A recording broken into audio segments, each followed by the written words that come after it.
A chorus of calls from Conservative premiers and the federal leader of the Conservative Party, Pierre Poilievre, there for more pipeline capacity to send oil to Asia in light of the possibility of the U.S. gaining unfettered access to Venezuela's heavy crude.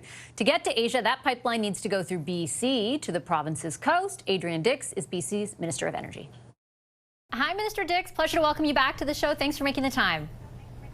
Great to be on the show. First pipeline interview of 2026. First and likely not the last. I just spoke to Saskatchewan's Premier Scott Moe. He certainly articulates one view, and now, of course, we'd like the opportunity to examine your province's view. So on the subject of Venezuela and potential increased American access to heavy crude there, it isn't inconceivable that that means the U.S. will need less of Canada's heavy crude. Why does your government appear to be dismissive of Canada wanting to send more crude to different markets in Asia?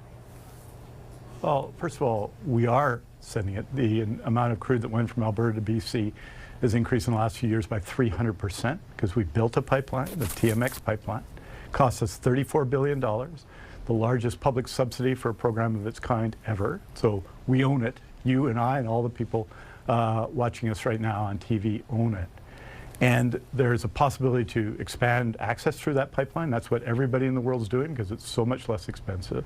I think the events in Venezuela tell us, of course, that we have to build our economy here in BC and in Canada, and that's exactly what we're proposing to do. But to draw conclusions about the international oil market a few days after these extraordinary events is just grandstanding. What we need to do is have a serious discussion in this country and then get on with things. I'm in favor of that.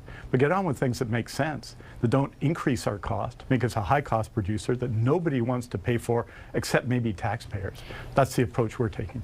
Does that not, though, diminish the economic impact of TMX? I take your point on the fact that that was taxpayer funded. So far in the discussion around the prospect of this pipeline, both the government of Alberta and the federal government have been explicit that the construction of the pipeline would have to be led by a private proponent. TMX adds up to 0.5% to our GDP as a country, across the country, not just for one province or one population of a province. It adds 0.5% on an annual basis. Like, that's not nothing.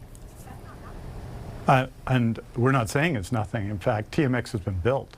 It said how much it's increased oil exports. A lot of it's to the United States still, but some of it, the other significant player is China with TMX. What I'm saying with respect to the TMX pipeline and what we've been very open to is the optimization of that pipeline at relatively low cost and not building taxpayer-funded projects. They say it won't be taxpayer-funded, but the fact is there is nobody who's going to pay as a shipper to ship on a pipeline at this cost, at this incremental cost. And it seems to me that the events around the world, whether they be in Venezuela or others, tell us we have to act efficiently and quickly. And certainly that's what optimization projects do, first of all. And secondly, and importantly, we've got to make sure that we're competitive internationally. And there's no argument here. And actually what hasn't changed is there's still no proponent. There's only a political campaign, and so we have political grandstanding. And what we need is serious work done, and we in BC are doing serious work now on project after project after project that can help the economy now and build and diversify our exports in the future. LNG projects, mining projects, the North Coast Transmission Line. These are real projects with real investors. That's what we're focused on. To be fair, though, has your government not engaged in some of that grandstanding as well, right? To portray this as sort of a zero-sum game, that if a new pipeline were to be constructed, it would be at the expense of other projects in your province, even though, as you just concede, that pipeline is nowhere near a reality, does not have private backing. Well, it is, and it does damage the important consensus we have around other major projects. We've just basically completing phase 1 of LNG Canada 1. That's a $34 billion, $30 to $40 billion public investment. We have the Cedar LNG project, led by First Nations, the Haisla First Nation. We have the Siliciums LNG project, which is approaching a final investment decision, literally dozens of mining projects. And yes, it does. These debates do impact that. What we're saying on this project It's not grandstanding in the slightest. We would rather be talking about all our projects on Power Play and everywhere else. But people want to raise this subject, and they've got a $14 million fund for politics to support it in the province of Alberta. And when we're asked, we respond. But we want to be focused on projects such as renewable energy projects, where we're going to lead the world, we're going to lead Canada. We want to focus on projects like the North Coast Transmission Line that unlock mining in the northwest of BC, mining projects, LNG projects, etc. That's what we're focused on, and we're going to continue to do that work. But there is no, because there isn't a proponent yet, we don't even know what the route would be. And the contention from your government, for example, is that these other projects are in jeopardy because of backlash from groups that, would be upset if the route went through where Northern Gateway, for example, was proposed to have gone through. First Nations groups, coastal First Nations groups, who we know their position, it's well established and understandably so. But that doesn't mean that that's for sure going to be the route, right? Like a private proponent could decide, hey, maybe there's a way we could go alongside TMX and twin that instead, and then you're not facing the same obstacles, and yet you're still, you and the Premier have been very quick to say like that additional capacity beyond optimization isn't necessary. How is that not some kind of political grandstanding?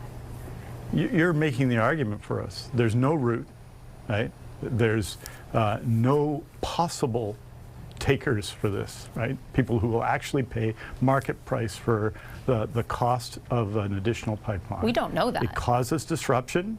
We surely do.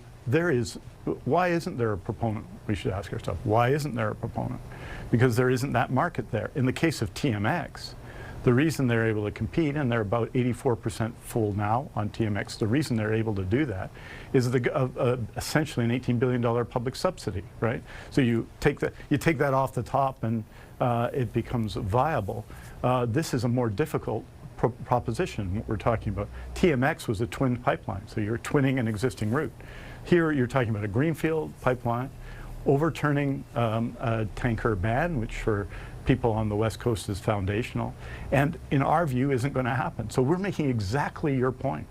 We are not grandstanding on this issue. Any day of the week, if we want to talk about all those other projects I mentioned that can actually happen, that actually have private sector investment, I'd be prepared to come on and talk about any of them all the time. So we're not interested in this discussion. This is a discussion that has been promoted elsewhere, and we wouldn't be asked about it. We wouldn't be even expressing our views about it if the pipeline didn't go across British Columbia, which obviously makes it our project too in a certain way. So that's why we're responding to media discussions about this and public discussions about this.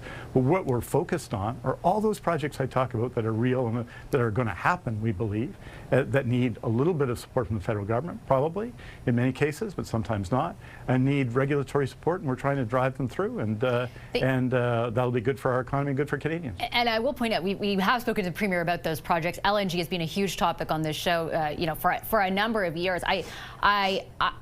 I guess what and when I think about the major projects list, LNG at the top of both of those lists that have come out so far. And I understand your point that it's not like, all of a sudden BC wants to talk about pipelines all the time, but that is a national conversation thanks to the MOU that was signed. And right. The position seems to be almost zero sum from BC, right? Like it's either we get our LNG projects, which we believe have greater value, or this pipeline goes ahead. And I'm not sure that's actually realistic, hence why I push on the issue of grandstanding. Not zero sum at all. There's no linkage. That's the conflation of real projects like LNG Canada 2, which is actually seeing a final investment decision. We know who the investors are. We know who the joint venture partners are. And we just built LNG 1, which is the largest private sector investment in Canada. You can't compare that to projects that don't exist. They're essentially political projects that drive a political message. So we're not linking them at all. We're saying that Canada needs to get things built now, and BC is going to lead the way because we've got the projects to do it. That's what we're saying. And with respect to zero sum, we've been, I think, open, and people have criticized a bit for this, to, for example, optimization projects. We've been open to that, which actually directly involve British Columbia Hydro, and the people of BC. So when we talk about zero sum, we've been open on all those questions, and we're going to continue to be, because I strongly understand Alberta's need to advance its interest, and we're always open to engaging with them. I was in Calgary in December talking to the industry and met with provincial minister at that time, and we're going to continue to do that work. So I don't agree with that. I don't think it's a matter of zero sum. It's a matter of projects that are real and projects that are not. So does that mean if this project does become real, let's say what you think is impossible does happen and a private proponent comes forward, you're willing to engage in a real discussion on that? Well, that hasn't happened. So, you know, we get asked hypothetical questions about a project that, as you have said, has no route, no proponent, and no plan at the moment. And so we deal with things as they come forward, but we've expressed our view strongly on this proposal, and we proposed alternatives, which not everyone does all the time. Okay, Minister, I'll leave it on that note. I'm out of time. I appreciate your time as always. Thank you so much. Hey, it's great to be on the show. Happy New Year, if we're still saying that. We are. Happy New Year to you as well, and to everyone out in BC. Thank you. Right on.